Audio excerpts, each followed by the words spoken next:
नई सीख भरी कहानी कर्म का दर्पण। एक छोटे से कस्बे शांतिनगर में एक बूढ़ा फेरी वाला रहता था, रघुनाथ।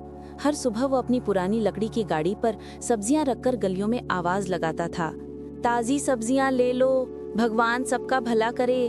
पर हर दिन एक घर ऐसा था जहां से उसे कभी सम्मान नहीं मिला था।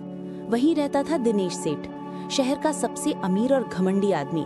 सेठ रोज रघुनाथ को देखकर चिढ़ जाता। कभी कहता, हट जा यहाँ से, तेरी आवाज से सर दर्द हो रहा है। कभी ताने मार देता, कितने दिन और जिएगा तू।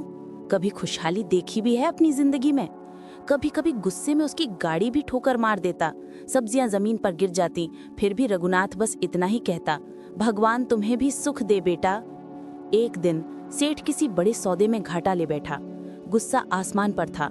उसी समय रघुनाथ गलती से उसके घर के बाहर आ गया। सेठ ने बिना कुछ सोचे गुस्से में उसकी गाड़ी उलट दी। सब्जियां लुढ़क गईं। कुछ लोगों ने हंसना भी शुरू कर दिया। रघुनाथ बस बैठकर सब्जियां समेटता रहा। फिर बोला, कोई बात नहीं, भगवान तुम्हारे क्रोध को भी शांति दे। उसकी ये बात सेठ के दिल में चुभ गई। वो सोचने लगा, मैं हर दिन इसे अपमान देता हूँ, लेकिन याद भी मुझे दुआ क्यों देता है। जवाब पाने के लिए उसने रघुनाथ का पीछा करना शुरू कर दिया। दिन भर वो उसे अलग अलग गलियों में देखता रहा।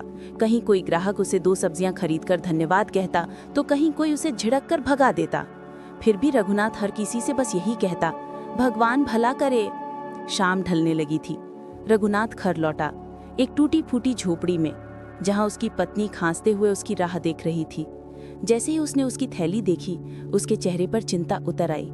थैली में कुछ सूखी सब्जियां ही थीं। आज इतना कम, और ये हाथ छिल कैसे गया? उसने पूछा। रघुनाथ बोला, बस कुछ लोग गुस्से में थे, सब अपनी अपनी परेशानियों में होते हैं, मुझे क्यों दोष दून है। पत्नी ने आंसू भरी आंखों से कहा, हम इतने गरीब क्यों हुए? हम तो पहले बहुत अच्छे घर वाले थे। रघुनाथ ने गहरी सांस ली और कहा, हाँ याद है, जब हमारी दुकान थी हम कितना घमंड करते थे। कितने गरीब भूखे पेट लौट जाते थे और हम कहते थे, हमें क्या, हमारा क्या बिगड़ेगा। हमने भीख मांगने वालों को अपमानित किया, कितनी बार जरूरतमंदों को फटकार लगाई। पत्नी की आवाज भर्रा गई। याद है वो बूढ़ी गरीब औरत जिसे मैंने यहाँ से भगा दिया था, और वो हमेशा कहती थी, ईश्वर देख रहा है, बेटी कर्म वापस आते हैं। रघुनाथ मुस्कुराया, हमने कर्म किए थे, अब फल मिल रहा है, इसलिए मैं किसी को बद्दुआ नहीं देता, बस दुआ देता हूँ कि कोई और हमारी तरह पापों का फल न भोगे। सेठ ये सब सुन रहा था। उसका दिल अंदर तक हिल चुका था। रात भर उसे नींद नहीं आई। अगले दिन जब रघुनाथ उसकी गली में आया, सेठ पहले से ही बाहर खड़ा था। इस बार उसने रघुनाथ के लिए टोकरी भरकर अच्छी सब्जियां निकाली। धीमे स्वर में बोला, मुझे माफ कर देना बाबा, बहुत गलतियां की हैं। रघुनाथ ने आंखों में करुणा के साथ कहा, माफी से बड़ा कोई दान नहीं सेठ जी, भगवान आपका कल्याण करे। उस दिन से सेठ बिल्कुल बदल गया। वो गरीबों की मदद करने लगा, अपमान के बदले सम्मान देना सीख गया, और उसे समझ आया, दुआ और बद्दुआ इंसान देता है, पर पूरी वही होती है जो ऊपर वाला चाहता है। कर्म का हिसाब कभी खाली नहीं जाता। हर सुबह सेठ रघुनाथ को देखकर मुस्कुराता था, और रघुनाथ हमेशा की तरह कहता, भगवान भला करे। सीख, जब गुस्सा आए चुप रहो, क्योंकि शब्द वापस नहीं आते, पर कर्म जरूर लौट कर आते हैं।